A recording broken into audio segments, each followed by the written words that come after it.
जय हिंद जय भारत दोस्तों। सेंस साइंस एकेडमी के यूट्यूब चैनल पर आप सभी का स्वागत है। 10th क्लास के साइंस के एनसीईआरटी के चैप्टर 1, 2, 3 को पूरी तरह से प्लेलिस्ट में कंप्लीट कर दिए हैं।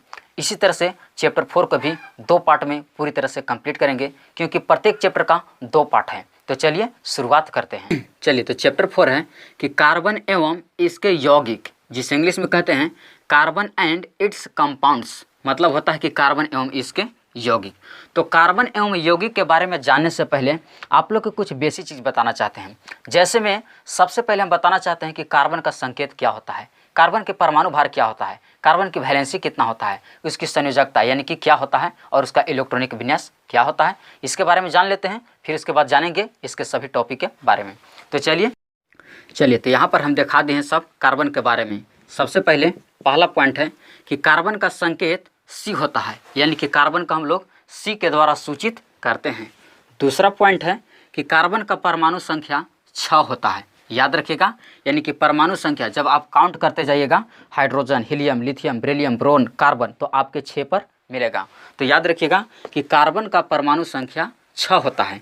तीसरा पॉइंट कि कार्बन का द्रव्यमान संख्या 12 होता है। कार्बन का यानी कि वजन, जिसको द्रव्यमान बोला जाता है, संख्या कितना होता है? 12। चौथा पॉइंट है कि कार्बन के इलेक्ट्रॉनिक विन्यास 2 और 4 होता है, 2 और 4 होता है।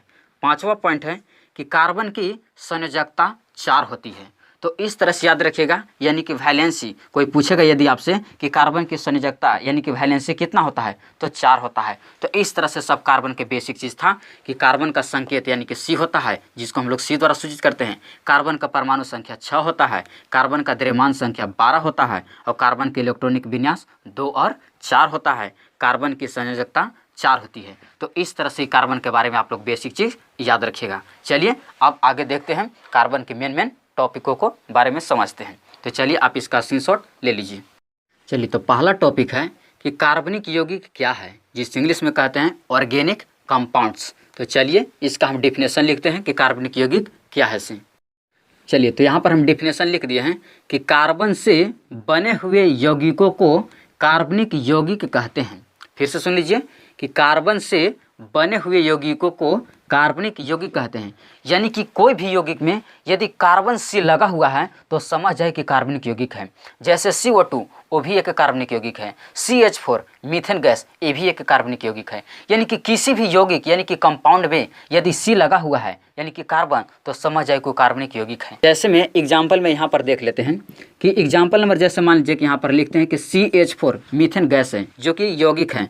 अब बात आता है कि यौगिक कैसे हैं, तो जब 2 या 2 से अधिक तत्व आपस में मिलता है तो उसे यानी कि यौगिक कहते हैं।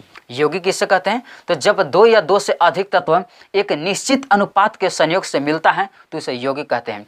आप यौगिक पहचानने का साफ नियम समझ जाइए कि जब 2 या 2 से अधिक तत्व आपस में मिला हुआ है तो समझ जाइए को यौगिक है। अगर खाली हम कार्बन लिख के छोड़ देवे तो ये आपका तत्व हो जाएगा, लेकिन एकरा में कोई एगवा यदि तत्व मिल जाएगा तो आप समझ लीजिए कि यौगिक हो गया।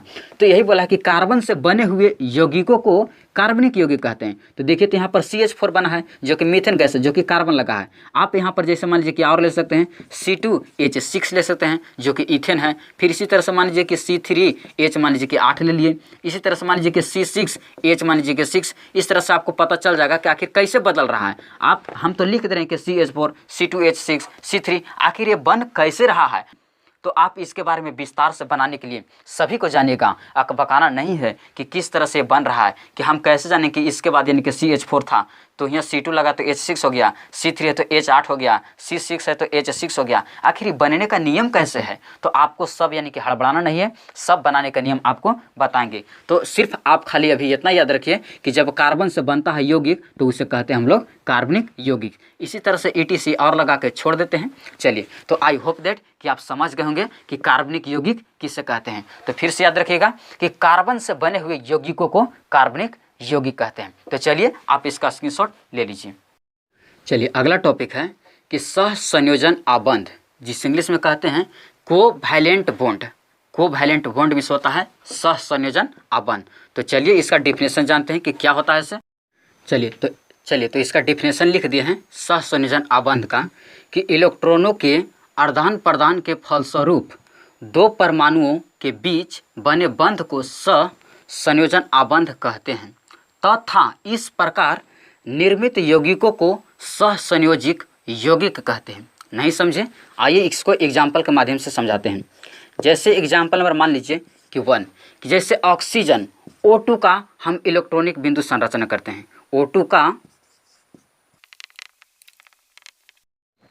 चलिए तो यहाँ पर तो ऑक्सीजन के तो कर दिए कि O2 का इलेक्ट्रॉनिक बिंदु संरचना। अब चलिए बनाते हैं इसका ऑक्सीजन जिसकी परमाणु संख्या कितना होता है 8। अब जब इसका इलेक्ट्रॉनिक विन्यास कीजिएगा आप तो 2 और 6 कितना हो जाएगा 8 हो जाएगा। हमको पास यानी कि इलेक्ट्रॉनों की संख्या अंतिम कक्ष में कितना गया 6 गो। अब क्या करेंगे कि 2 गो ऑक्सीजन लेंगे, एगो यहाँ पर लेंगे और एगो यहाँ पर लेंगे और दोनों ऑक्सीजन पर क्या करेंगे कि 6 गो इलेक्ट्रॉन हम देंगे। तो 1 2 3 4 5 और 1 6 इसको पर भी देंगे 6 गो 1 2 3 4 5 6। लेकिन कोई भी तत्व अपनी कक्ष में कई गो पुराना चाहता है 8 गो पुराना चाहता है। अब 8 गो पुराने के लिए इसको यानी कि 2 गो की आवश्यकता है और इसको भी 8 गो पुराने के लिए 2 गो आवश्यकता होता है। अब क्या करेगा दोनों कि ई वाला ऑक्सीजन क्या करेगा कि 2 गो इसको दे देगा और ई वाला ऑक्सीजन क्या करेगा कि 2 गो इसको दे देगा। तो इसीलिए तो होगा कि बोला है कि इलेक्ट्रॉनों के आदान प्रदान यानी कि इलेक्ट्रॉन के क्या करेगा कुछ इसको प्रदान करेगा और ए तत्व क्या करेगा कुछ इसको प्रदान करेगा। तो ये 8 गो पुराने के लिए 2 गो घट रहा है तो क्या करेगा कि यहाँ से 2 गो ये ले लेगा। चलिए तो इसको तो पुर गया लेकिन इसको तो भी यानी कि 8 गो चाहिए तो अब क्या करेगा कि यहू 2 गो इसको से ले लेगा। अब यहाँ से क्या करेगा चलिए तो इस तरह से यानी कि दोनों के 8 को पुर गया। ये भी ऑक्सीजन के 8 को पुर गया और ये भी ऑक्सीजन के 8 को पुर गया। और बोला था का कि इलेक्ट्रॉनों के आदान प्रदान के फलस्वरूप यानी कि इलेक्ट्रॉन के आदान प्रदान हो रहा है कि ए वाला ऑक्सीजन इसको दे रहा है और ए वाला ऑक्सीजन इसको दे रहा है। प्रदान के फलस्वरूप 2 परमाणुओं के बीच बने बंध को सहसंयोजन आबंध कहते हैं। जैसे 2 परमाणु ऑक्सीजन था अब ये दोनों ऑक्सीजन के बीच क्या हुआ यानी कि बंध आबंध बन रहा है और इस आबंध को कौची कहते हैं सहसंयोजन आबंध कहते हैं।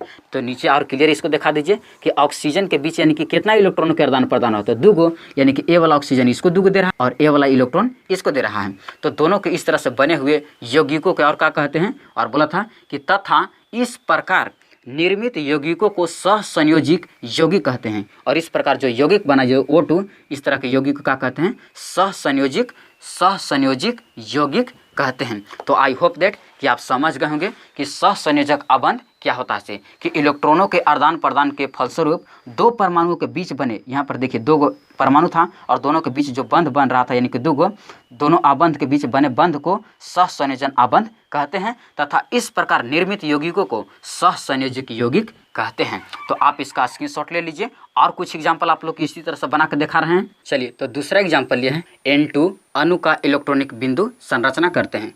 चलिए तो नाइट्रोजन का सबसे पहले हम इलेक्ट्रॉनिक विन्यास करते हैं जिसकी परमाणु संख्या कितना होता है 7 होता है। तो लिख देते हैं कि नाइट्रोजन का इलेक्ट्रॉनिक विन्यास।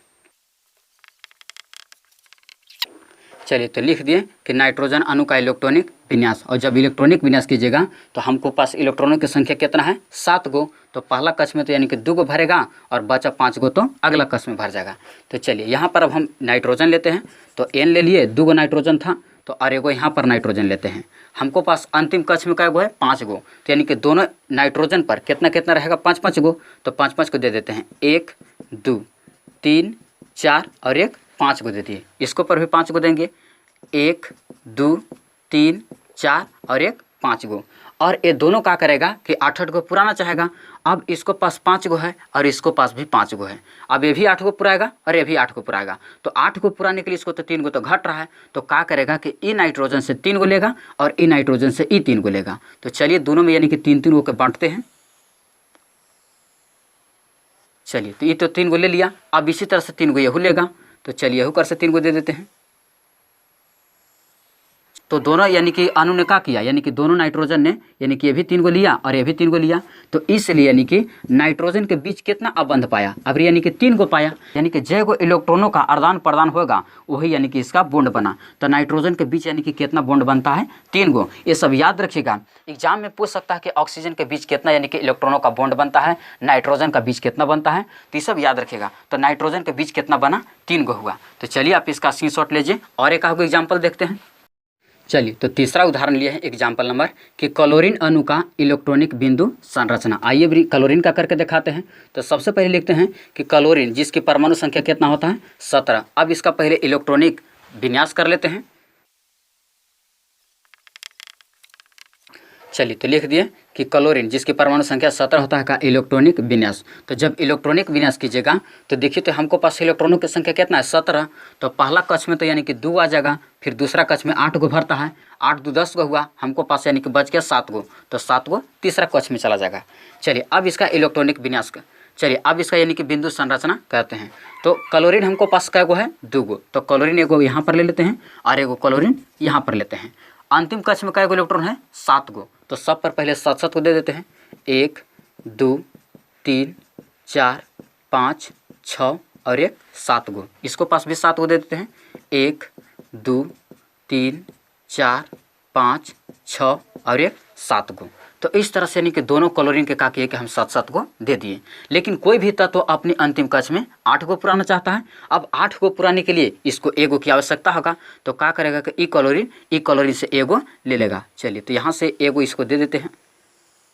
चलिए अब एहू यानी कि 8 गो पुराना चाहेगा, अब 8 गो पुराने के लिए एगो इसको से लेगा। तो चलिए इसको भी दे देते हैं। चलिए अब क्लोरीन के बीच कितना यानी कि बंध पाया गया, तो यानी कि एगो, यानी कि कै गो त्याग रहता एगो। तो यानी कि क्लोरीन के बीच कितना बॉन्ड पाया जाता है, तो एगो। याद रखिएगा 3 गो बताएं कि ऑक्सीजन के बीच 2 गो आबंध पाया जाता है, नाइट्रोजन के बीच 3 गो आबंध पाया जाता है और क्लोरीन के बीच 1 आबंध पाया जाता है। तो चलिए और कुछ एग्जाम्पल लेते हैं। और एक चीज़ और याद रखेगा, हम यहाँ पर काट कूट के चिन्ह दिखा रहे हैं, आप वहाँ पर आप बिंदु का भी प्रयोग कर सकते हैं। ये सब इसके बदले आप बिंदु का भी प्रयोग कर सकते हैं, इससे कोई दिक्कत नहीं है। चलिए तो आप इसका स्क्रीनशॉट ले लीजिए। चलिए तो चौथा उदाहरण लिए हैं कि अबरी है कि CO2 का इलेक्ट्रॉनिक बिंदु संरचना। अबरी देखिए एकरा में 2 गो तत्व आ गया है, एगो कार्बन है और एगो ऑक्सीजन है। वहाँ पर पहले से सिंगल आ रहा था लेकिन अबरी डबल आ गया है। अब इन दोनों का क्या करना है कि हमको इलेक्ट्रॉनिक बिंदु संरचना करना है। तो चलिए सबसे पहले हम कार्बन के लिखते हैं यानी कि परमाणु संख्या और इसका इलेक्ट्रॉनिक विन्यास करते हैं कार्बन का। तो कार्बन का तो यानी कि परमाणु संख्या होता है 6। अब इसका लिखते हैं इलेक्ट्रॉनिक बिंदु। चलिए तो जब कार्बन जिसकी परमाणु संख्या 6 होता है का इलेक्ट्रॉनिक विन्यास कीजिएगा तो पहला कक्ष में तो 2 गो आ जाएगा और इसके बाद बचा 4 गो, तो चल जाएगा अगला कक्ष में। चलिए अब हम करते हैं ऑक्सीजन का यानी कि इलेक्ट्रॉनिक विन्यास जिसकी परमाणु संख्या होता है 8 होता है। चलिए अब इसका भी करते हैं। तो सब यही लिखेंगे कि इलेक्ट्रॉनिक विन्यास। तो हमको पास अभी क्या को 8 गो। तो पहला कक्ष में तो यानी कि 2 आ जाएगा और फिर चल जाएगा अगला कक्ष में 6 गो। तो 6 और 2 8 हो जाएगा। चलिए अब इसका हम क्या करते हैं कि इलेक्ट्रॉनिक विन्यास बिंदु संरचना करते हैं। तो देखिए कार्बन है एगो और ऑक्सीजन है 2 गो। तो क्या करते हैं कि सबसे पहले ऑक्सीजन लेते हैं यहाँ पर एगो और एगो लेते हैं यहाँ पर 2 गो और बीच में रख देते हैं कार्बन के। ऑक्सीजन 2 गो था, ऑक्सीजन 2 गो और कार्बन एगो, तो ऑक्सीजन एगो यहाँ और एगो यहाँ 2 गो ले लिए और कार्बन का एगो है एगो है। चलिए अब इसका क्या करते हैं कि सब पर इलेक्ट्रॉन दे देते हैं। तो सबसे पहले कार्बन पर, तो कार्बन पर क्या एगो है 4 गो। तो चलिए एक पर पहले हम 4 गो दे देते हैं। तो 2 गो एने से देते हैं और 2 गो एने से देते हैं। चलिए आप बिंदु के द्वारा भी दिखा सकते हैं।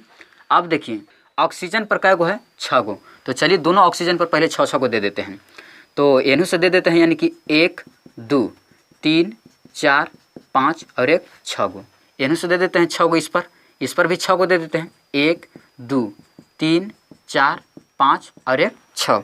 अब ये तीनों तत्व क्या करेगा कि 8 गो पुराना चाहेगा। तीनों तत्व 8 गो पुराना चाहेगा। ऑक्सीजन भी 8 गो पुराना चाहेगा, ये भी ऑक्सीजन 8 गो पुराएगा और ये भी कार्बन 8 गो पुराएगा। तो अब क्या करेगा कि ई ऑक्सीजन 8 गो पुराने के लिए 2 गो कार्बन से ले लेगा।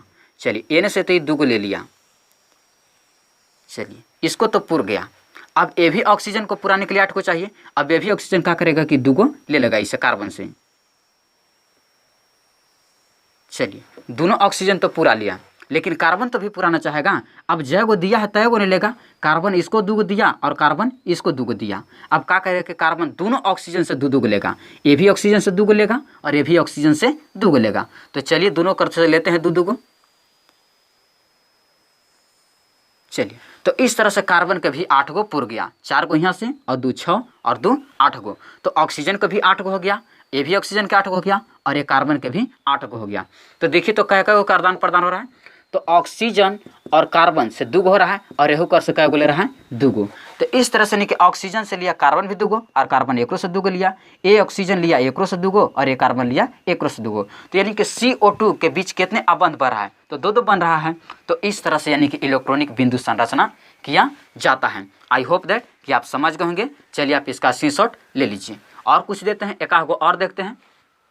चलिए एक और देख लेते हैं, उदाहरण नंबर यानी कि 5 देख लेते हैं। और इसी तरह से कुछ आप लोग को भी दे देंगे, यानी कि बनाने के लिए आप लोग प्रैक्टिस करते रहिएगा इस सब के बनाने के लिए। तो चलिए देखते हैं यहाँ पर, जैसे कि अब CH4 है, मीथेन का 5वां उदाहरण है, मीथेन का बनाते हैं। तो सबसे पहले कार्बन, तो कार्बन का यानी कि हम लोग लिखते हैं इलेक्ट्रॉनिक विन्यास। तो कार्बन का यानी कि परमाणु संख्या कितना होता है, 6 होता है। और डायरेक्ट हम कहते हैं कि जब आप इसका इलेक्ट्रॉनिक विन्यास कीजिएगा तो यानी कि 2 और कितना हो जाएगा, 4 हो जाएगा। अब देखते हैं हाइड्रोजन का, तो हाइड्रोजन का कितना होता है, 1 होता है। अब इसका जब इलेक्ट्रॉनिक विन्यास कीजिएगा तो यानी कि 1 ही होगा। चलिए अब इसको बनाते हैं। कार्बन है एगो, अब हाइड्रोजन है 4 गो। तो सबसे पहले क्या करते हैं कि यहाँ पर हम लिखते हैं कार्बन हो गया, और कार्बन के पास इलेक्ट्रॉन का एगो रहेगा 4 गो, तो 4 को दे देते हैं, 1 2 3 और 1 4 गो। हाइड्रोजन का एगो है, 4 गो है। तो अब क्या करेंगे कि चारों हाइड्रोजन के लिख लेते हैं। एक हाइड्रोजन के यहाँ पर लिखते हैं, एक हाइड्रोजन के यहाँ पर लिखते हैं, और एक हाइड्रोजन के यहाँ पर, और एक हाइड्रोजन के लिखते हैं यहाँ पर। हाइड्रोजन के अभी बिंदु द्वारा इलेक्ट्रॉनिक विन्यास देख लेते हैं आप, यानी कि इसको भी द्वारा दिखा सकते हैं, लेकिन थोड़ा पहचानने में अच्छा लगेगा।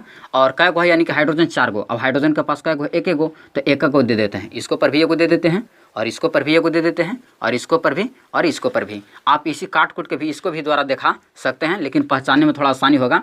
अब देखिए कार्बन तो पूरा ना चाहेगा 8 गो, लेकिन हाइड्रोजन तो कभी भी यानी कि ना पूरा पाएगा, तो नहीं पूरा पाएगा। तो चलिए हाइड्रोजन का तो छोड़िए, लेकिन ये तो पूरा पाएगा ना। तो इसके लिए क्या करेगा कि सबसे पहले क्या करते हैं कि हाइड्रोजन का हम दे देते हैं। या एक चीज़ और कहिए कि आप क्या करेगा कि हाइड्रोजन से, चारों हाइड्रोजन से कार्बन का करेगा कि एक गो इलेक्ट्रॉन ले लेगा, तो सब से यहाँ से लेगा। तो चलिए सभी से हम उठा लेते हैं।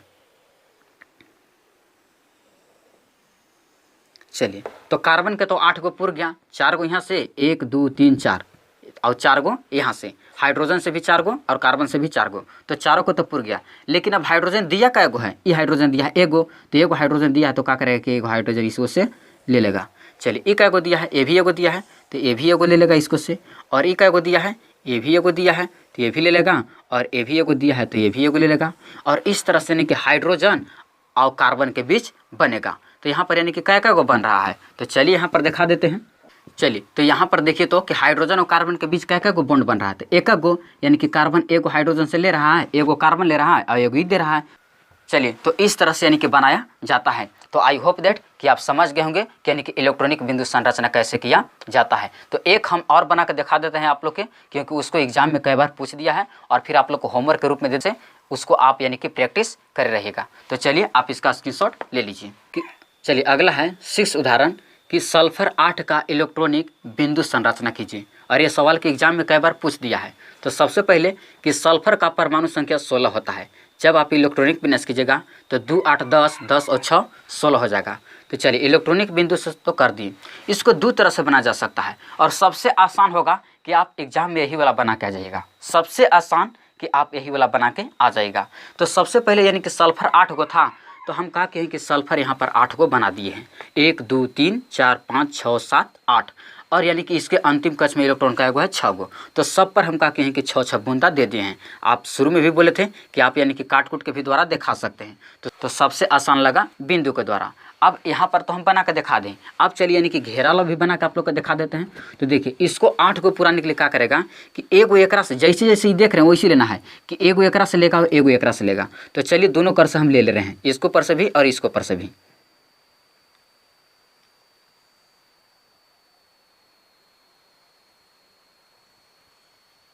चलिए तो इसको तो पुर गया। अब इसको पूरा निकले कि देखिए कि किसको किसको से लेगा। तो सबसे पहले तो एगो इसको से लेगा, और एगो यानी कि इसको से ले लेगा, और एगो इसको से लेगा, और देखिए यहाँ से एगो इसको से लेगा और एगो इसको से लेगा। तो चलिए यहाँ से हम ले लेते हैं। चलिए तो ये भी हो गया 8 को। अब देखिए इसको पूरा निकले कहाँ कहाँ से लेगा। तो सबसे पहले तो एगो इसको से लेगा और एगो फिर इसको से लेगा। तो चलिए एगो कर से ले लेते हैं। चलिए तो यहू कर सो हो गया। अब देखिए कि इसको पूरा निकले ई कहाँ कहाँ से लेगा। तो एगो तो एकरा से लेगा और एगो एकरा से लेगा, यानी कि एगो इससे और एगो इससे लेगा। तो चलिए इसको भी से भी ले लेते हैं।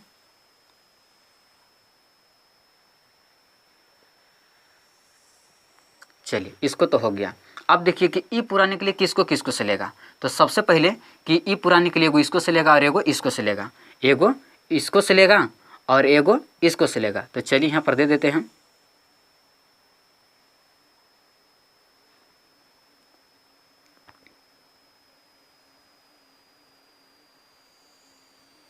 चलिए इसको तो हो गया। अब देखते हैं कि ई पुराने के लिए किसको किसको से लेगा, यानी कि ई पुराने के लिए किसको किसको से लेगा। तो एगो तो लेगा यहाँ से और एगो ले लेगा यानी कि इसको से ले लेगा। तो चलिए यहाँ से ले लेते हैं। चलिए तो इसको तो पुर गया। अब कौन कौन घट रहा है, अब इसको भी घट रहा होगा।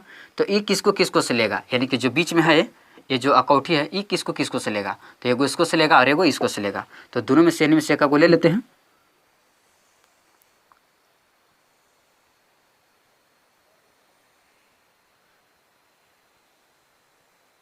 चलिए ये भी हो गया। अब देखिए अब इसको पुराने के लिए किसको किसको से लेगा। तो एगो इसको से लेगा और एगो इसको से लेगा। तो यानी दोनों में से एक को ले लेते हैं।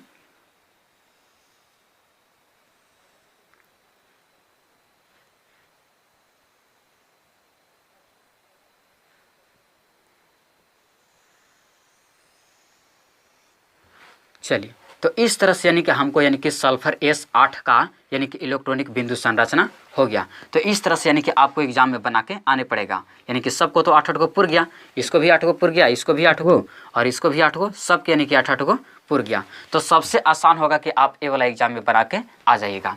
तो आई होप दैट कि आप समझ गए होंगे। आप इसका स्क्रीनशॉट ले लीजिए और एग्जाम में इसको जरूर प्रैक्टिस करके जाइएगा, क्योंकि एग्जाम में इसको कई बार पूछ दिया और आप एग्जाम में यही वाला बना के आइएगा। तो चलिए इसका स्क्रीनशॉट ले लीजिए। चलिए और ये दो आप लोग का हम होमवर्क में देते हैं HW कि H2O का इलेक्ट्रॉनिक बिंदु संरचना और H2O का इलेक्ट्रॉनिक बिंदु संरचना करें। ये दोनों सवाल का आप खुद से बनाने का प्रैक्टिस कीजिएगा। और यदि किसी सवाल में आपको समझ में ना आता है, चाहे आपको कहीं समझने में परेशानी हो रहा है, तो उसके लिए आप जरूर कमेंट कीजिए। उस सवाल को फिर से आप लोग के समझाने का प्रयास करेंगे। तो चलिए आप इसका स्क्रीनशॉट ले लीजिए। चलिए अगला सवाल है कि कार्बन के अपरूप, जिसे इंग्लिश में कहते हैं allotropes of carbon. Allotropes of carbon means होता है कार्बन के अपरूप। तो चलिए इसका डिफिनेशन लिखे हैं कि प्राकृतिक में कार्बन अनेक रूपों में पाई जाती है। इसके भिन्न भिन्न रूप को कार्बन के अपरूप कहते हैं, जैसे हीरा, ग्रेफाइट, फ्लोरेंस इत्यादि।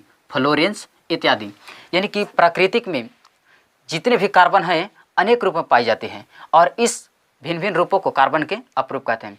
यानी कि प्राकृतिक में कार्बन अनेक रूपों में पाई जाती है और उस सब अनेक रूपों को ही कार्बन की अपरूपता कहते हैं, जैसे हीरा, graphite, fullerenes, hematite, magnetite, limonite, siderite, iron pyrite, ये सब इत्यादि आते जाते हैं। तो सिर्फ आप एग्जाम में इतना याद रखिएगा कि हीरा, ग्रेफाइट, फ्लोरेंस ये सब ऐसे पदार्थ हैं जो कि कार्बन के अपरूप होते हैं। तो चलिए आप इसका स्क्रीनशॉट ले लीजिए। चलिए अगला टॉपिक है हाइड्रोकार्बन, जिसे इंग्लिश में भी कहते हैं हाइड्रोकार्बन। तो चलिए डिफिनेशन लिखे हैं कि वे कार्बनिक यौगिक जो हाइड्रोजन और कार्बन से मिलकर बना होता है तो उसे हाइड्रोकार्बन कहते हैं।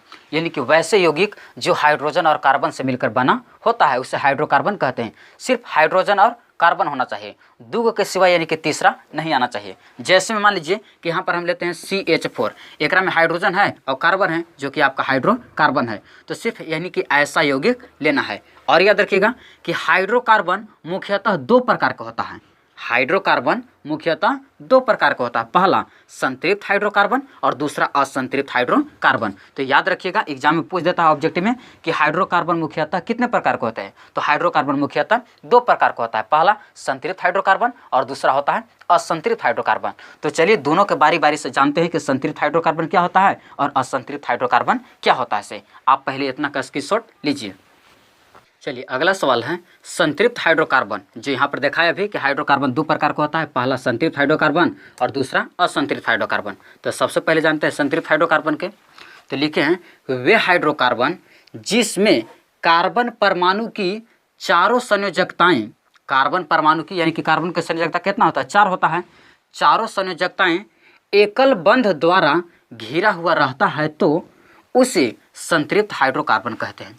यानी कि कार्बन परमाणु को जो संयोजकता होता है, जो चार होता है, वो चारों संयोजकता एकल बंध द्वारा घिरा हुआ रहता है तो उसे हाइड्रोकार्बन कहते हैं। उसको बना कर दिखाएंगे आप लोग के। सबसे पहले आइए इसको जान लेते हैं पूरी तरह से। तो उसे संतृप्त हाइड्रोकार्बन कहते हैं। एक चीज़ और याद रखिएगा कि IUPAC के अनुसार, IUPAC जिसका फुल फॉर्म होता है international union pure of applied chemistry, लिख देंगे यहाँ पर कि international union pure of applied chemistry, IUPAC के अनुसार संतृप्त हाइड्रोकार्बन को एल्केन कहा जाता है। याद रखिएगा कि IUPAC के अनुसार संतृप्त हाइड्रोकार्बन को एल्केन कहते हैं। एल्केन का, जिसको इंग्लिश में भी लिख दें एल्केन, एल्केन का सामान्य सूत्र CnH2n+2 होता है। एक चीज़ याद रखिएगा, ये चीज़ एग्जाम के लिए समझिए कि कखनी पूछ देगा एग्जाम में, कोई गारंटी नहीं है। हर एक बार इसको एग्जाम में आना निश्चित एकदम तय रहता है। पूछ देगा कि एल्केन का सामान्य सूत्र क्या होता है, तो CnH2n+2 होता है। यानी कि IUPAC के अनुसार संतृप्त हाइड्रोकार्बन को एल्केन कहा जाता है और एल्केन का सामान्य सूत्र CnH2n+2 होता है। तो ये चीज़ याद रखिएगा। फिर से सुन लीजिए कि संतृप्त हाइड्रोकार्बन किसे कहते हैं। तो लिख दिए हैं कि वे हाइड्रोकार्बन जिसमें कार्बन परमाणु की चारों संयोजकताएं एकल बंध द्वारा घिरा हुआ रहता है तो उसे संतृप्त हाइड्रोकार्बन कहते हैं। जैसे में संतृप्त हाइड्रोकार्बन कहते हैं। तो अभी तो आप लोग इसको समझ नहीं रहे कि कार्बन परमाणु के चारों संयोजकता आखिर कैसे घिरा हुआ रहता है। तो चलिए थोड़ा देर के लिए आप लोग को दिखा देते हैं। जैसे मान लीजिए कुछ एग्जाम्पल लेते हैं। जैसे मान लीजिए कि एग्जाम्पल में हम ले लिए हैं CH4। अब कार्बन है, अब हाइड्रोजन का है 4 गो। तो कार्बन के पहले तो यानी कि 4 गो होता है, एक को बॉन्ड दे देते हैं, 1 2 3 और 1 4। हाइड्रोजन 4 गो है तो चारों कर दे देते हैं, 1 2 3 4। तो इस तरह से क्या हुआ कि देखिए, यानी कि हमको यानी कि बॉन्ड बना रहा था कि वे हाइड्रोकार्बन जिसमें कार्बन परमाणु की चारों संयोजकता एकल बंध द्वारा, तो देखिए तो एकल बंध द्वारा घिरा हुआ है कि नहीं है। ये हालांकि आप लोग की सब बना कैसे नहीं दिखाना है, ये चीज़ ये आप लोग को समझने के लिए हम मैसेज कर रहे हैं कि एकल बंध द्वारा घिरा हुआ है तो उसे कौन सी कहा जाता है, संतृप्त हाइड्रोकार्बन कहते हैं। आप समझ गए होंगे इसको। तो और संतृप्त हाइड्रोकार्बन को IUPAC के अनुसार कौन सी कहा जाता है, लिखे हैं कि IUPAC के अनुसार संतृप्त हाइड्रोकार्बन को एल्केन कहा जाता है और एल्केन का सामान्य सूत्र कौन सी होता है, CnH2n+2 होता है। तो आई होप दैट कि आप समझ गए होंगे कि संतृप्त हाइड्रोकार्बन क्या होता है से, और इसका सूत्र CnH2n+2 होता है। तो चलिए आप इसका स्क्रीनशॉट ले लीजिए। और एक चीज़ इसका भी लिख लीजिएगा आप लोग, फुल फॉर्म जो कि IUPAC का कि international union pure applied of chemistry, इसका फुल फॉर्म होता है, IUPAC का फुल फॉर्म होता है। तो ये आपको बेसिक नॉलेज के लिए था। तो चलिए आप इसका स्क्रीनशॉट ले लीजिए। चलिए तो अभी आप लोग देखें कि एल्केन का सामान्य सूत्र CnH2n+2 होता है। अब आइए इस पर कुछ हम देखें निकालते हैं कैसे। तो आप सबसे पहले आप लोग सी तो समझ रहे हैं कि कार्बन है, H से हाइड्रोजन है, लेकिन यहाँ N से क्या है, N से आखिर क्या होता है, तो N है आपका नेचुरल नंबर। आपको N के जगह पर 1 2 3 4 5 कुछ हो सकता है। N के जगह पर आपको हो सकता है कि 1 2 3 4 5 डॉट डॉट डॉट इसी तरह से आ सकता है। तो चलिए जैसे मान लीजिए कि उदाहरण नंबर 1 लेते हैं। तो जैसे मान लीजिए कि हमको पास सूत्र कितना है, CnH2n+2 है। तो लेते हैं कि जब n बराबर मान लीजिए कि 1 हम लोग लेते हैं, n बराबर अभी लेते हैं 1, तब हमको यानी कि सूत्र पर जब रखेंगे तो इसलिए सबसे पहले यानी कि सूत्र लिखते हैं कि CnH2n प्लस में कितना होता है 2। तो C के तो C है, ठीक है। n के जगह पर कितना लिए हैं 1, तो यहाँ पर लगते हैं 1।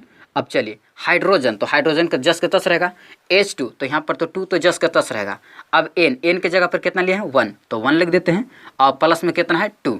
तो जब निकालिएगा इसको क्लियर तो कीजिए, तो यानी कि कार्बन तो एगो है तो कार्बन एगो रहेगा, हाइड्रोजन देखिए 2 तो 2 तो है ही है, लेकिन अब 2 से और 2 जोड़िएगा यानी कि 2 से 1 में गुना हो तो 2 और 2 और प्लस 2 जोड़िएगा तो कितना हो जाएगा CH4, यानी कि हाइड्रोजन का हो गया 4 गो, कार्बन है एगो तो कार्बन एगो, हाइड्रोजन 2 गो यहाँ से और 2 गो यहाँ से, तो क्या गो हो गया 4 गो हो गया। और इसका नाम होता है मीथेन। नाम कौन सी होता है, मीथेन। इसी प्रकार जैसे मान लीजिए कि जब B नंबर लीजिएगा कि जब n बराबर अभी मन करेगा कि 2 लेने के लिए, n बराबर जब लीजिएगा 2 तो पहले सूत्र लिखते हैं कि CnH2n और प्लस में कौन सी यानी कि n के जगह पर कितना रखना है 2 रखना है, तो रखते हैं। तो C के तो C और n के जगह पर रख देते हैं 2 और H के तो H रहेगा, फिर यानी कि 2 है तो 2 जस के तस रहेगा। अब n के जगह पर फिर कितना रखना है 2 और प्लस में फिर कितना है 2, तो क्लियर कीजिएगा तो कितना हो जाएगा, कार्बन 2 गो तो कार्बन यानी 2 रहेगा, हाइड्रोजन 2 दूना के 4, 4 और 2 कितना हो जाएगा 6, यानी कि हाइड्रोजन अभी कितना हो जाएगा 6। और इसको कहते हैं ईथेन।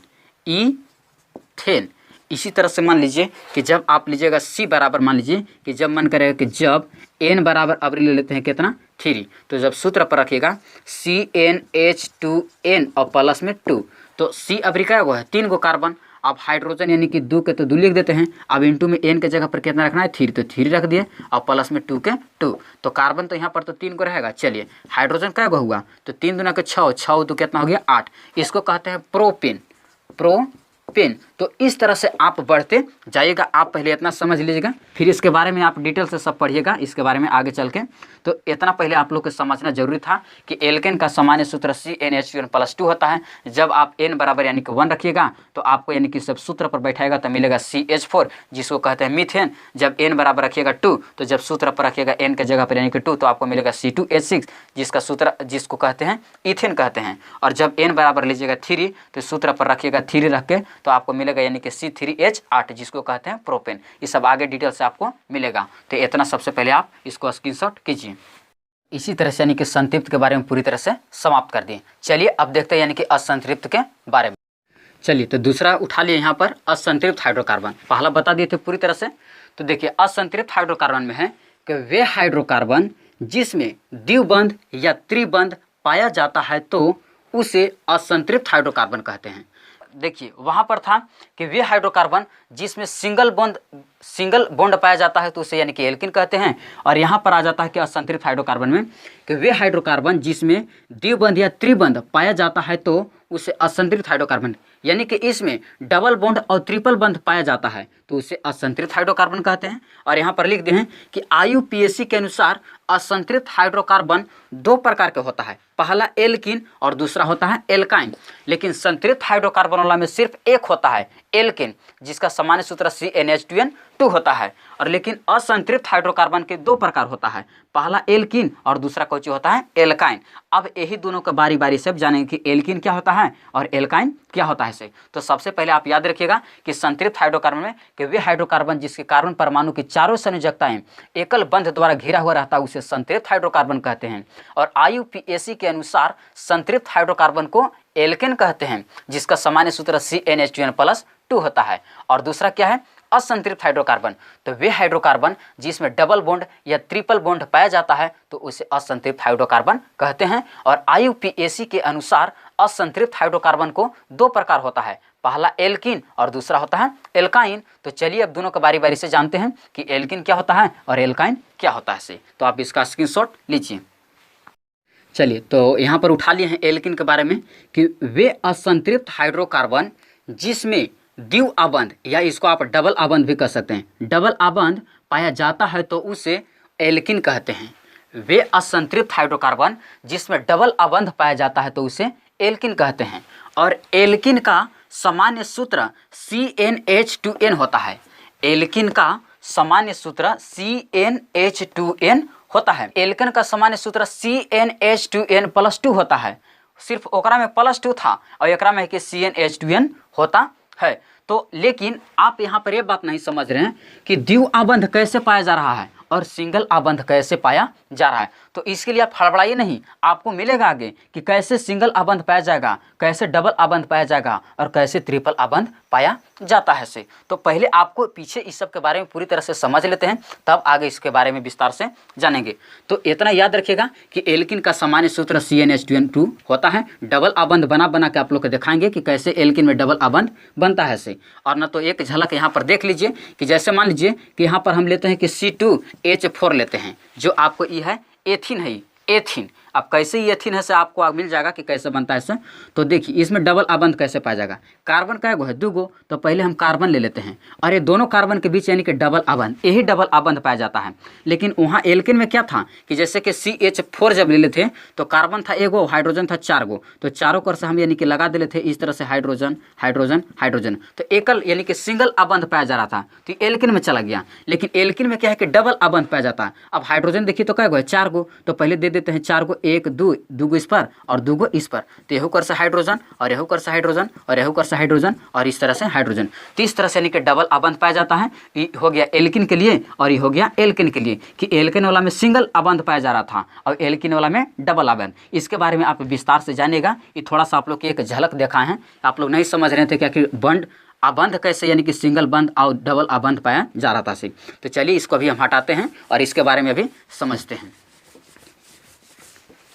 चलिए तो यहाँ पर तो हम लिख दें कि एल्किन का सामान्य सूत्र CnH2n होता है। अब आप लोग तो समझ गए हैं कि n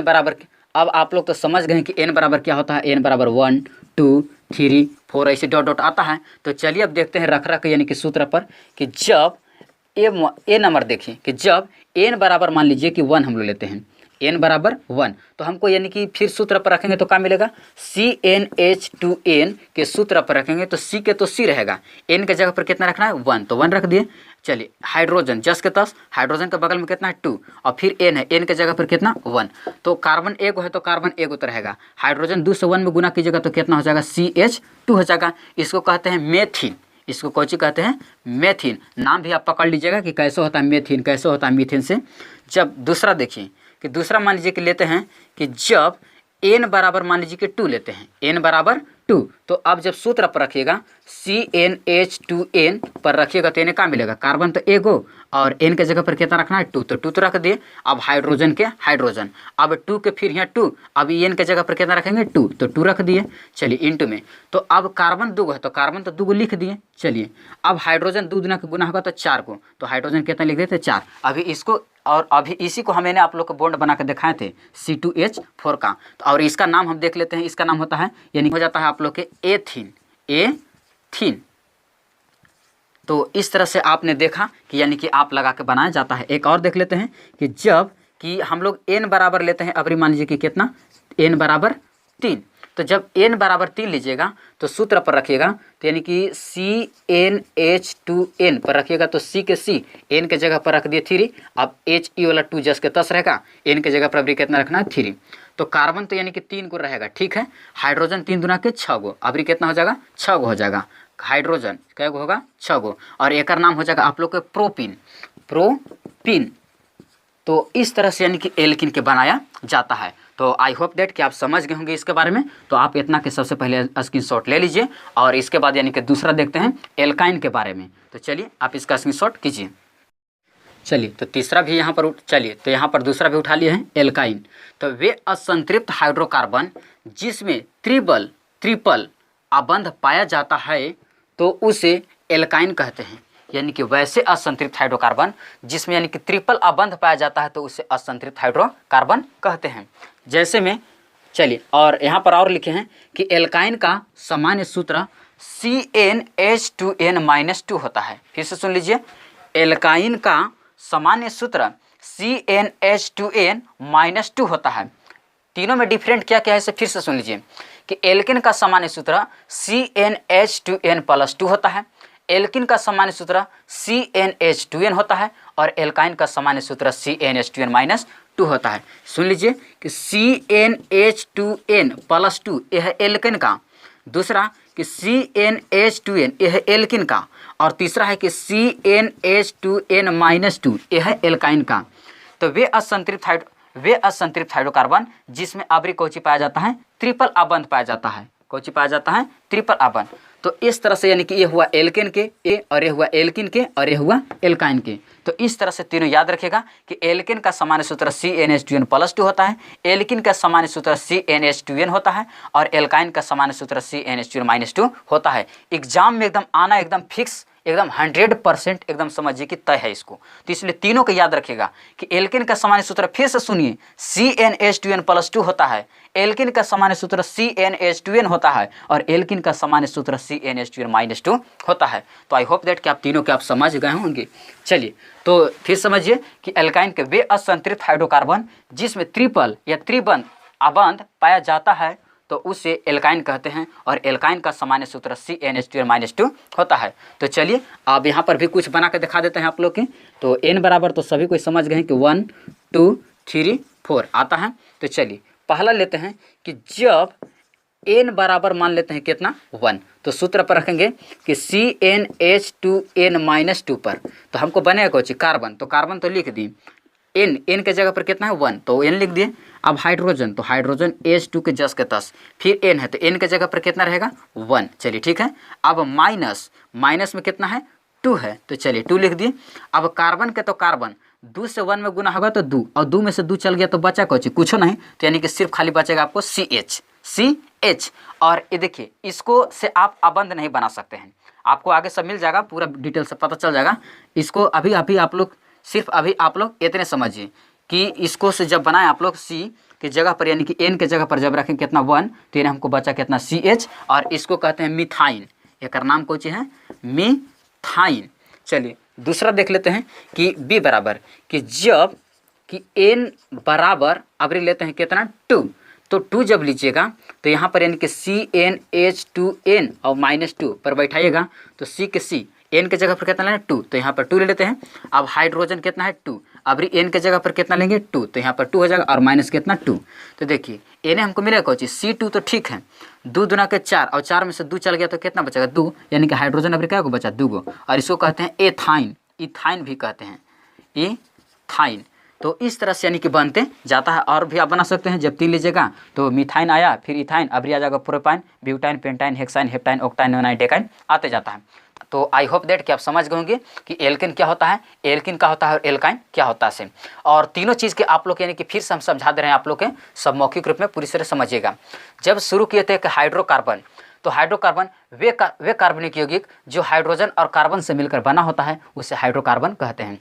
हाइड्रोकार्बन मुख्यतः 2 प्रकार का होता है। पहला सुन लीजिए कि संतृप्त हाइड्रोकार्बन, और दूसरा असंतृप्त हाइड्रोकार्बन। तो सबसे पहले संतृप्त हाइड्रोकार्बन जानते हैं कि वे हाइड्रोकार्बन जिसके कार्बन परमाणु की चारों संयोजकताएं एकल बंध द्वारा घिरा होता है तो उसे संतृप्त हाइड्रोकार्बन कहते हैं। और IUPAC के अनुसार संतृप्त हाइड्रोकार्बन को एल्केन कहते हैं, और एल्केन का सामान्य सूत्र CnH2n+2 होता है। जैसे देखे थे हम लोग जब निकाल रहे थे, सूत्र पर बैठा रहे थे, तो मिल रहा था methane, ethane, propane, butane, pentane, इस तरह से आ रहा था। ओकरा में सिंगल अबंध पाया जाता है। और दूसरा था कि कोई असंतृप्त हाइड्रोकार्बन, तो वे हाइड्रोकार्बन जिसमें डबल बॉन्ड या ट्रिपल बॉन्ड पाया जाता है तो उसे यानी कि असंतृप्त हाइड्रोकार्बन कहते हैं। और IUPAC के अनुसार असंतृप्त हाइड्रोकार्बन 2 प्रकार का होता है, पहला एल्किन और दूसरा होता है एल्काइन। तो एल्किन के बारे में भी क्या बताएं कि वे असंतृप्त हाइड्रोकार्बन जिसमें यानी कि डबल अबंध पाया जाता है तो उसे एल्किन कहते हैं। और एल्किन का सामान्य सूत्र CnH2n होता है। जब उसको हम सूत्र पर बैठा रहे थे तो मिल रहा था यानी कि मेथिन, एथिन, प्रोपिन, ब्यूटीन, पेंटिन, इस तरह से आ रहा था। और यानी कि दूसरा कौन सी था एल्काइन, जो कि अभी आप लोग के यहाँ देखा है कि वे असंतृप्त हाइड्रोकार्बन जिसमें यानी कि ट्रिपल बंध पाया जाता है, ट्रिपल अबंध पाया जाता है तो उसे यानी कि तो उससे एल्काइन कहते हैं। और एल्काइन का सामान्य सूत्र CnH2n-2 होता है। और जब उसको यानी कि सूत्र पर रख रहे थे N बराबर 1 2 3 4 तो हमको मिल रहा था मिथाइन, इथाइन, प्रोपाइन, ब्यूटाइन, पेंटाइन। तो आई होप दैट कि आप एल्केन, एल्किन और एल्काइन के बारे में पूरी तरह से आप समझ गए होंगे। तो चलिए आप इसका स्क्रीनशॉट ले लीजिए। चलिए तो अगला टॉपिक है कि समयवता। तो आइए समयवता जानते हैं कि क्या है से।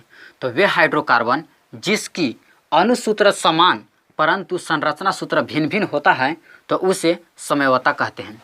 यानी कि वैसे हाइड्रोकार्बन जिसकी अणुसूत्र समान रहेगा परंतु आप उसकी संरचना सूत्र यानी कि अनेक प्रकार से आप बना सकते हैं तो उसे समयवता कहते हैं। जैसे में यहाँ पर कुछ एग्जाम्पल लेके आप लोग को दिखाते हैं कि जैसे एग्जाम्पल में मान लीजिए कि हम यहाँ पर लेते हैं, जैसे जब एल्केन से चल रहे थे तो हमको मिलता गिनती यानी कि मीथेन, इथेन, प्रोपेन आप लोग करके दिखा रहे थे, जहाँ मिल रहा था यानी कि methane, ethane, propane, butane, pentane, hexane, यानी कि 10 तक आप करते जाते हैं तो वहाँ से मिलता methane, ethane, propane, butane, pentane, hexane, heptane, octane, नोनेन और डेकेन मिलता। फिर जब आप एल्किन में करे जाते हैं तो मिलता methene, ethene, propene, butene, pentene, hexene, heptane, octane, nonene, Deccan.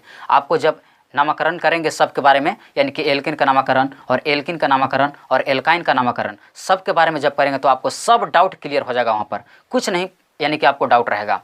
तो आइए सबसे पहले इसको जान लेते हैं कि चलिए मान लेते हैं हम एल्केन से उठा लेते हैं। जैसे मान लीजिए कि पेंटेन और पेंटेन का सूत्र जब सूत्र पर रखिएगा यानी कि एल्केन वाला में जब आप रखते हैं N बराबर यानी कि 5 तो आपको यानी कि C5 मिलता और H यानी कि 5 दूना के 10, 10 और 2 कितना हो जाता 12। सूत्रों पर करके आप निकालते तो सूत्र एल्केन का कोई चीज था कि CnH2n प्लस में कोई चीज था 2 था। और जब यानी कि C के जगह पर आप रखते हैं यानी कि 5 और H 2 के तो 2 रहता और N के जगह पर 5 और प्लस में 2 के 2 तो बराबर क्या मिलता यानी कि कार्बन 5 के 5 और 5 दूना के 10, 10 और 2 कितना मिलता है H यानी कि 12। तो इसी चीज़ के हम क्या करते हैं कि देखिएगा बोला है कि वे हाइड्रोकार्बन जिसकी अणुसूत्र समान परंतु संरचना सूत्र भिन्न भिन्न रहता है तो उसे समयवता कहते हैं। जैसे हमको अणुसूत्र कितना है C5H12 है, जब इसका आप संरचना सूत्र बनाइएगा तो देखिए कि कै तरह से बनेगा एल्केन के। और आप लोग को ये भी बोले थे कि एल्केन में सिंगल बॉन्ड पाया जाता है। तो देखिएगा कार्बन का है 5 गो, तो कार्बन दिखा देते हैं 1 2 3 4 और एक 5 गो। हाइड्रोजन का है 12 गो,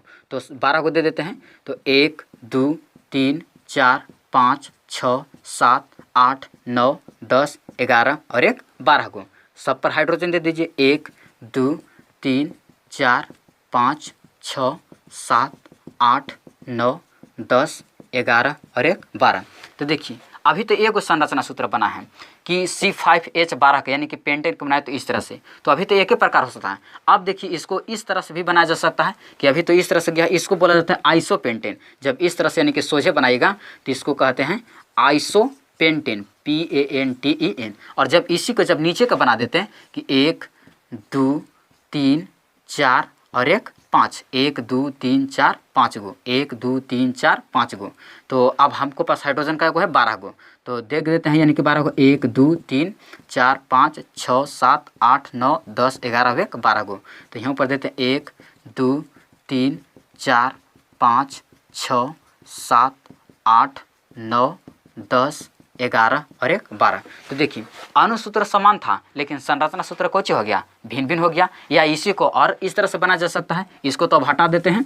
देखिए इसी को और रूप में बना सकते हैं, जैसे मान लीजिए कि कार्बन 1 2 और एक 3 ले लिए। अब चाहे तो हम यही कर ले सकते हैं कि 4 और एक 5। तो हाइड्रोजन पूरा ये, तो 1 2 3 4 5 6 7 8 9 10 11 और एक 12। सबसे हाइड्रोजन दे दीजिए 1 2 3 4 5 6 एक 7 एक 8 9 10 11 और एक 12। तो देखिए तो अनुसूत्र समान था C5H12, लेकिन संरचना सूत्र कौन था, अलग अलग बन रहा था। और जब यानी कि किसी भी यौगिक में यानी कि अनुसूत्र समान हो और संरचना सूत्र भिन्न भिन्न हो तो इस घटना को कोई चीज़ कहा जाता है, समझौता कहते हैं। इस तरह से और कोई चीज़ का आप लेकर बना सकते हैं। आप methane, ethane, propane, butane, pentane, hexane, heptane, octane, कोई कि आपको जो मन करेगा से बना सकते हैं। एल्केन में सही नहीं बल्कि एल्किन, एल्काइन, कोई में से तीनों में से आप कोई उठा कर बनाइए। चाहे एल्केन से बना लीजिए, चाहे एल्किन से बनाइए, चाहे एल्काइन से बनाइए। तो सबके बारे में आइए समझते हैं। तो सबके बारे में आप लोग को पता चल जाएगा पूरे डिटेल से, पूरा सिर्फ खाली आप लोग देखते चलिए। तो इसका आप सबसे पहले स्क्रीनशॉट कीजिए और इस तरह सभी आप लोग के कोची करके दिखाएं, यानी कि एल्किन के बारे में दिखाते हैं कि वहाँ से हम पेंटेन उठाते हैं। अब मन क्या कि जैसे कि एल्किन से और एल्काइन से दोनों से एक उठा कर दिखा देते हैं आप लोग के।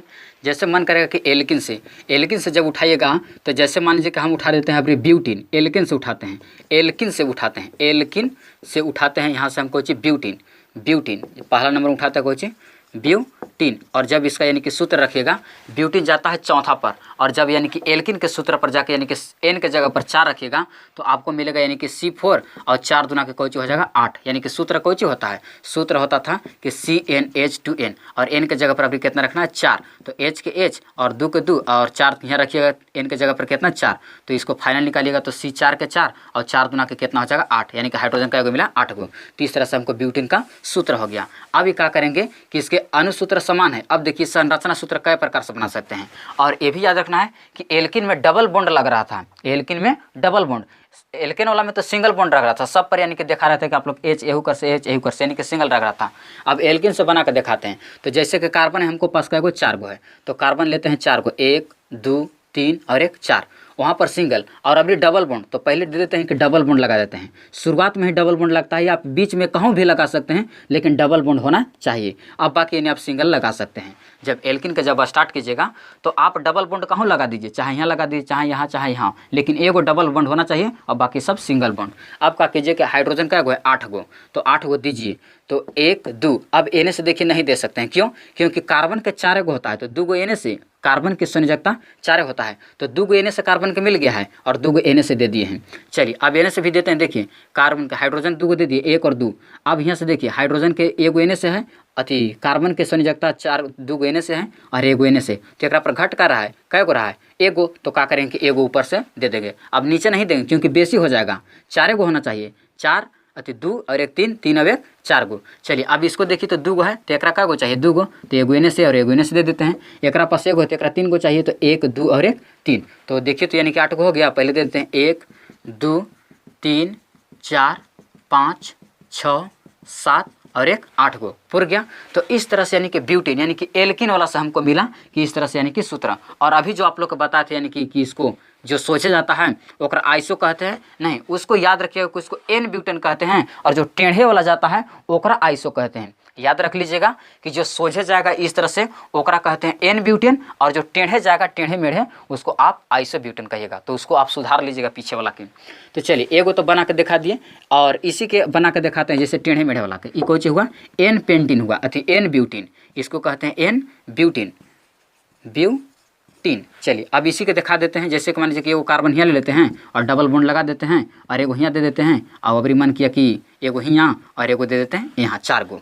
तो इसके ऊपर कै गो घट रहा है तो 2 गो, तो एगो एने से और एगो एने से दे देते हैं। एकरा पर कै गो घट रहा है 2 1 3 2 1 3 3 1 4। देखिए एकरा पर ऑलरेडी 4 गो है तो एकरा पर नहीं देंगे। फिर एकरा पर 3 गो घट रहा है तो 1 2 और एक एने से दे देंगे, 4 गो पुर गया। और एकरा पर कै गो घट रहा है 3 गो, तो 1 2 और एक 3 गो। तो चलिए दीजिए 1 2 3 4 5 6 7 और एक 8 को। तो इस तरह से यानी कि पुर गया।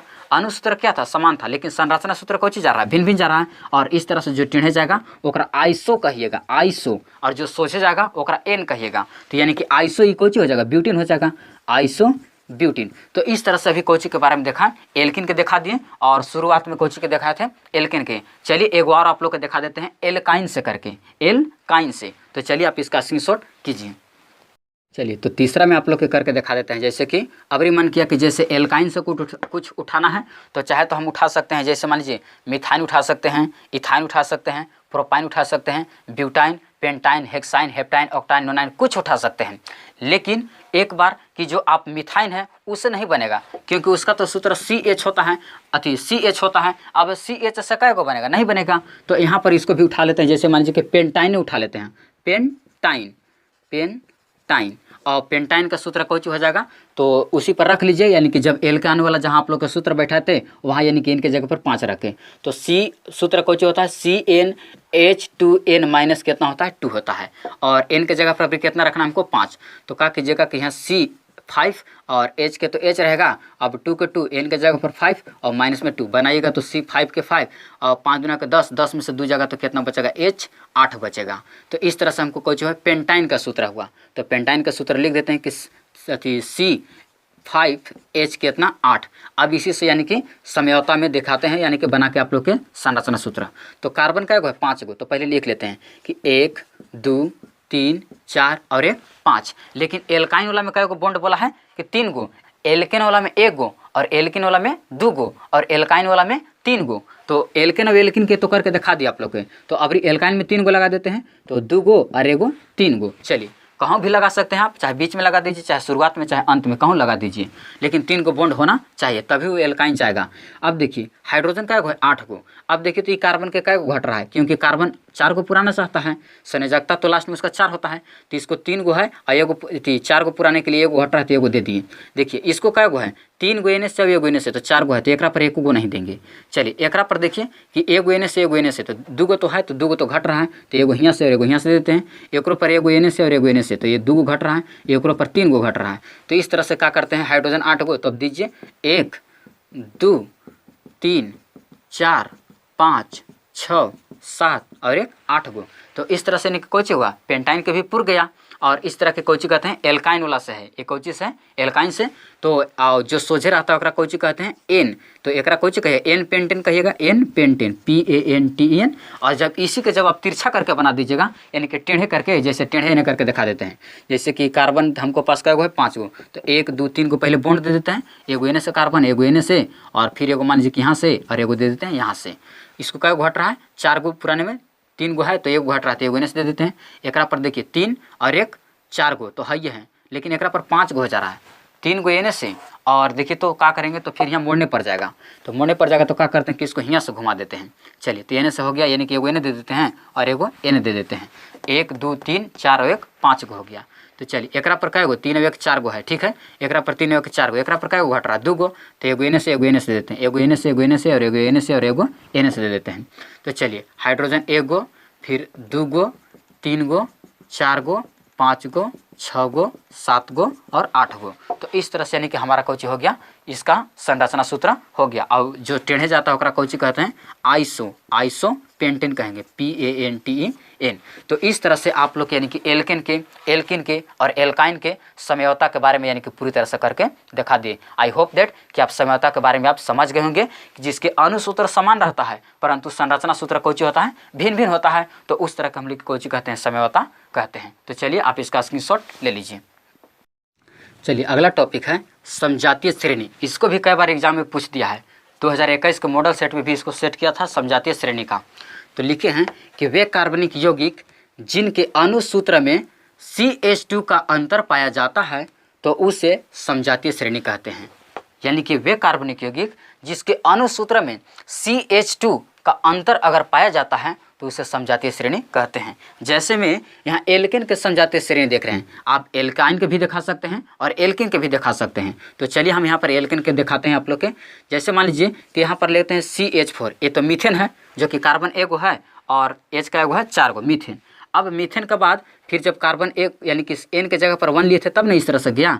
अब जब यानी कि लेंगे, जैसे मान लीजिए कि C2 और जब यानी कि सूत्र पर रखिएगा CnH2n + 2 पर जब रखिएगा तो जब N के जगह पर 1 रखे तो मिला हमको CH4। जब 2 रखिएगा यानी कि अभी कार्बन के N के जगह पर कितना 2, तो आपको मिलेगा 2 दूना के 4, 4 और 2 कितना हो जाएगा 6 हो जाएगा। अब इन दोनों में देखिए तो कितना का अंतर गया, CH4 और C2H6 में कितना का अंतर गया, तो CH2 का अंतर गया।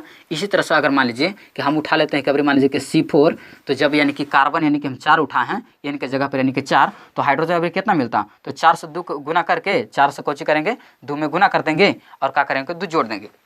तो 4 दूना के 8 और 8 2 कितना हो जाएगा 10 हो जाएगा। यानी कि जब आप N के जगह पर जब आप रखिएगा 4 रखिएगा तो सूत्र कितना मिलेगा CH4H10 और फिर इसके आगे बढ़िए तो C5H अभी कितना मिलेगा 12। अब ये भी दोनों में देखिए तो कितना का अंतर गया, तो CH2 का।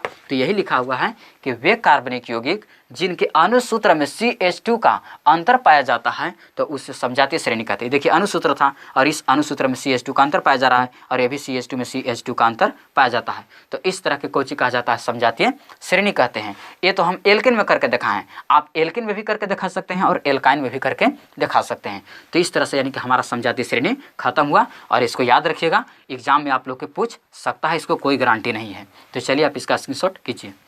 तो इस तरह से हमने यानी कि जितना था यानी कि समजातीय श्रेणी समयवता के बारे में पूरी तरह से समाप्त कर दिए। और बहुत देर से हमको इंतजार था, जो आप लोग के कह रहे थे कि यानी कि सारा डाउट आप लोग के क्लियर कर देंगे कि जहाँ पर हम पढ़ाएंगे यानी कि नामकरण। तो आइए अब उसी चीज़ के बारे में जानते हैं कि एल्केन का नामकरण क्या होता है, एल्किन का नामकरण क्या होता है, एल्काइन का नामकरण क्या होता है। और सारी डाउट आप लोग के जितना भी पीछे डाउट होगा सब यहाँ पर डाउट आप लोग को पूरी तरह से खत्म हो जाएगा, कोई डाउट रहबे नहीं करेगा। तो चलिए अब यहाँ पर आइए हम देखते हैं एल्किन और एल्केन का नामकरण के बारे में।